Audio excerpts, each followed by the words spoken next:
Deal पर ईरानी वजीर खारजा का बयान भी सामने आया है। तो जंग के हवाले से जारी जो डील है उसको लेकर बयानबाजी का दौर देखने को मिल रहा है। अमेरिकी तजवीज का जवाब नहीं, ईरान ने कोई जवाब नहीं दिया, हमने कोई तजवीज नहीं रखी है। तो एक तरफ सीजफायर को लेकर कवायद देखने को मिल रही है।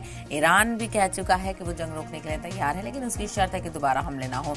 वहीं इसके बरक्स एक और बयान सामने आया है जिस पर डील पर ईरानी वजीर खारजा का बयान सामने आया है। उन्होंने कहा कि अमेरिकी तजवीज का जवाब अभी नहीं है, ईरान ने कोई जवाब नहीं दिया है, हमने कोई तजवीज नहीं रखी है।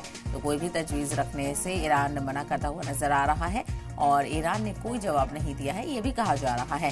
तो ईरान और अमेरिका इजराइल जंग के बीच जो कवायद है जंग रोकने को लेकर, उसमें खासा पेचीदगियां भी नजर आ रही है। एक तरफ अमेरिका कह रहा है जंग रोको, तो वहीं ईरान ने भी इसको लेकर एक पेशरफ्त की है। लेकिन अब फिर से इस तरह के बयान सामने आ रहे हैं कि अमेरिका की तजवीज को लेकर ईरान ने जवाब नहीं दिया है।